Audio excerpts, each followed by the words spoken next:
Hello दोस्तों, मैं हूं हर्षवर्धन। आप सभी का स्वागत है हमारे YouTube चैनल में।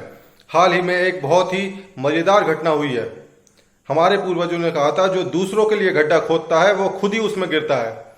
ऐसा ही कुछ हुआ है पाकिस्तान के साथ। पाकिस्तान के फॉरेन मिनिस्टर शाह महमूद कुरैशी साहब ने इंडिया के खिलाफ एक गड्ढा खोदने की कोशिश की थी।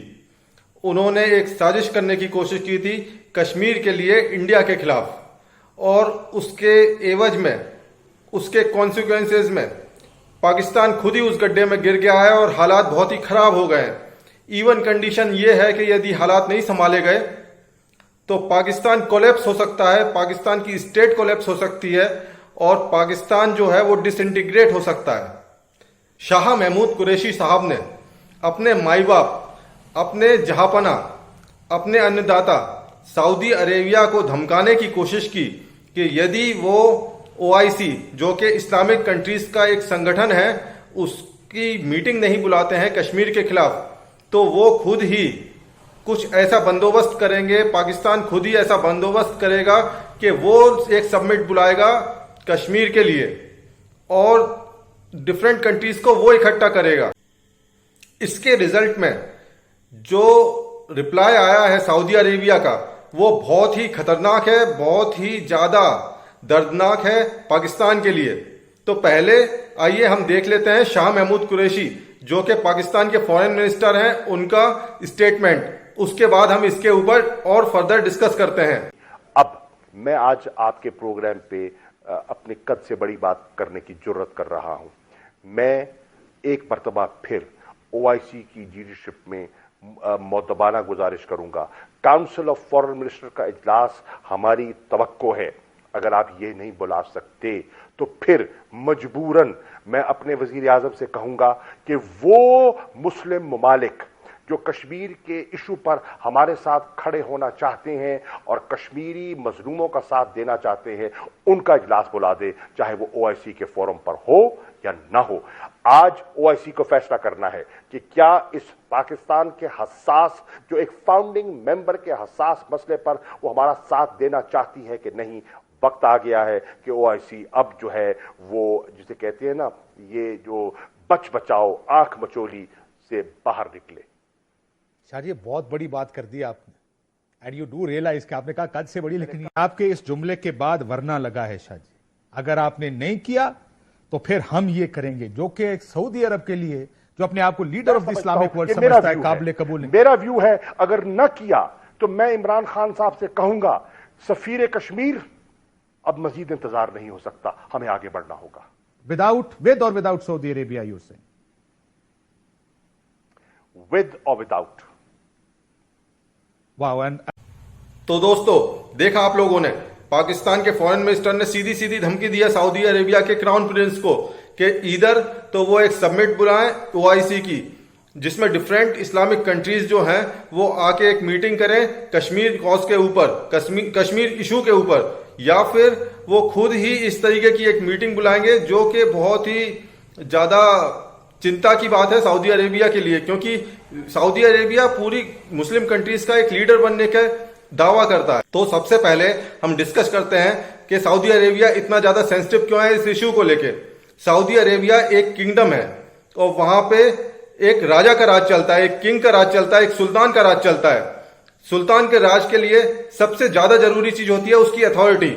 अभी जो क्राउन प्रिंस हैं, वो जो कुछ समय में सुल्तान बनने वाले हैं, उन्हें अपनी अथॉरिटी बना के रखनी पड़ेगी। यदि वो अपनी अथॉरिटी बना के नहीं रखते हैं तो जनता विद्रोह कर सकती है, उनके खुद के जो जनरल्स हैं या उनके खुद के मिनिस्टर विद्रोह करके उनसे राज्य छीन सकते हैं। इसलिए सबसे ज्यादा जो इंपॉर्टेंट चीज होती है किंगडम के अंदर, कि उन्हें अपनी अथॉरिटी बना के रखनी है।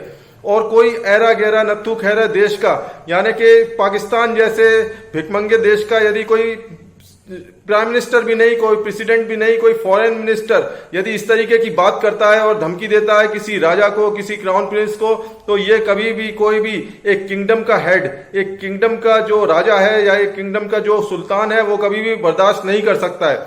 इसलिए सऊदी अरेबिया बहुत ही सेंसिटिव है इस इशू के कारण। दूसरा इसका रीजन है कि अभी कुछ समय पहले सऊदी अरेबिया के क्राउन प्रिंस पाकिस्तान गए थे, जहां पाकिस्तान के प्राइम मिनिस्टर इमरान खान साहब बिल्कुल भिखमंगों की तरह उनके पैरों में गिर गए थे, बिल्कुल गिड़गिड़ा रहे थे। यदि आप उनका साथ में प्रेस कॉन्फ्रेंस देखेंगे तो आपको पता चलेगा कि भिखारी भी इस तरीके से भीख नहीं मांगता है जिस तरीके से पाकिस्तान के प्राइम मिनिस्टर उनके पैरों में गिरे हुए थे। और वो एयरपोर्ट से उनको ड्राइवर बन के कार में लेके आए और उनके साथ में सिर्फ भिखमंगों की तरह बात की। इसलिए कोई भी इंसान, इवन दो वो राजा नहीं भी हो, इवन दो वो सुल्तान नहीं भी हो, वो एक ऐसे आदमी से जो उसके टुकड़ों पे पल रहा हो उससे इसी तरीके से बात करता है और बिल्कुल भी बर्दाश्त नहीं करता कि कोई भी भिखमंगा या कोई भी उसके टुकड़ों पे पलने वाला उसका नौकर उसको आंखें दिखाए, उसको पलट के जवाब दे। इसलिए सऊदी अरेबिया बहुत ही ज्यादा सेंसिटिव है इस इशू को लेके कि कैसे एक पाकिस्तान के फॉरेन मिनिस्टर ने, एक गिरे हुए देश के एक फॉरेन मिनिस्टर ने जिसकी कोई औकात नहीं है, इस तरीके से सऊदी अरेबिया को धमकी दे दी है जो कि मुस्लिम वर्ल्ड का एक लीडर कंट्री है और वो बहुत ही ज्यादा सेंसिटिव है और इसके लिए बहुत ज्यादा ही सख्त कदम उठा रहा है। अब दूसरी बात कि पाकिस्तान और सऊदी अरेबिया के रिलेशनशिप में इससे क्या फर्क पड़ा है, इससे आपको जानकर खुशी होगी और बहुत आश्चर्य भी होगा कि बिल्कुल ही उनके रिलेशंस बहुत ही खराब हालात में पहुंच गए हैं। सऊदी अरेबिया ने कुछ समय पहले पाकिस्तान को $3 बिलियन का लोन दिया था और वो लोन इसलिए दिया था कि वो आप अपने बैंक में रखें ताकि आपके बैंक रिजर्व बहुत ज्यादा दिखें। इसके बेस पे आपको वर्ल्ड बैंक से और दूसरी इंटरनेशनल ऑर्गेनाइजेशन से बहुत ही सस्ते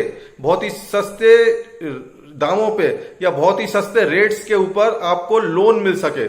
तो दोस्तों, आपको ये जान के बहुत ज्यादा खुशी होगी कि सऊदी अरेबिया ने पाकिस्तान से बोला है कि आप फौरी तौर पे हमें हमारे $1 बिलियन वापस करें और बचे हुए $2 बिलियन का भी इंतजाम करें और वो भी वापस करें।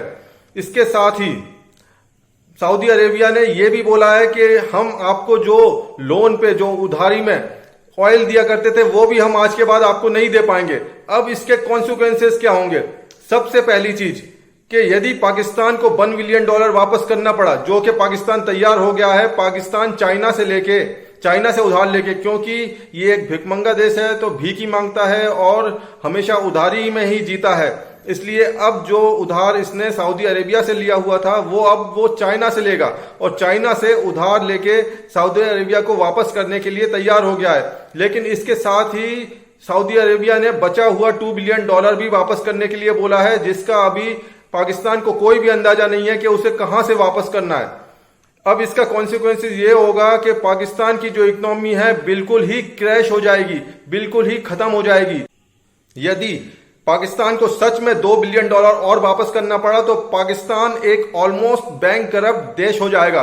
दूसरा, यदि पाकिस्तान को क्रूड ऑयल उधारी में नहीं मिलेगा, पाकिस्तान को हमेशा से उधार में क्रूड ऑयल मिलता रहा है सऊदी अरेबिया से। इसके साथ ही जो उधार में मिलता था वो सऊदी अरेबिया उस उधारी का पैसा कभी भी नहीं मांगता था। आज तक कभी भी ऐसा नहीं हुआ है कि सऊदी अरेबिया ने उधारी का पैसा लिया हो, जो क्रूड ऑयल दिया था उधार में उसका पैसा वसूल किया हो पाकिस्तान से। तो जो क्रूड ऑयल फ्री में मिलता था एक तरीके से पाकिस्तान को, वो मिलना बंद हो गया तो पाकिस्तान में महंगाई बहुत ही ज्यादा बढ़ जाएगी। पाकिस्तान में डीजल के रेट बहुत ज्यादा बढ़ जाएंगे और हम सब जानते हैं डीजल के रेट बढ़ने से सारे सोसाइटी के ऊपर, हर चीज के ऊपर महंगाई बढ़ती है और पाकिस्तान की जो सोसाइटी है वो कोलैप्स कर जाएगी। इतनी ज्यादा महंगाई पाकिस्तान की सोसाइटी, पाकिस्तान की गरीब जनता बियर नहीं कर सकती और वो कोलैप्स हो जाएगी।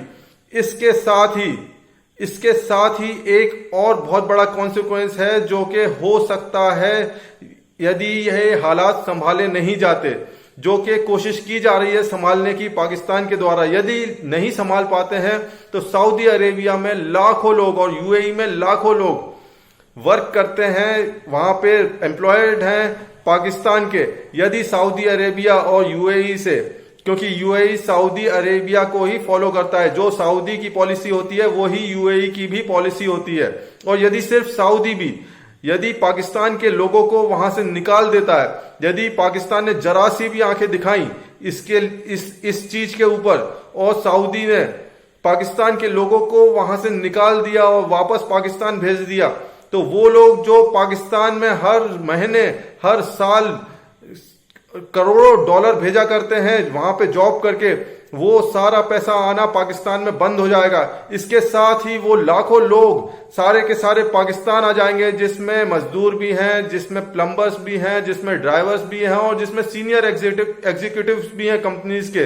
वो सब वापस आ जाएंगे और पाकिस्तान में बेरोजगारी बिल्कुल अपनी चरम सीमा पे पहुंच जाएगी। तो आप ये मान के चलिए, यदि ऐसा कोई डिसीजन सऊदी अरेबिया ने ले लिया तो पाकिस्तान की स्टेट ही कोलैप्स कर जाएगी। इतना ज्यादा प्रेशर, इतनी ज्यादा महंगाई, इतनी ज्यादा बेरोजगारी कोई भी गवर्नमेंट बियर नहीं कर सकती है और पाकिस्तान की जो स्टेट है वो कोलैप्स कर जाएगी।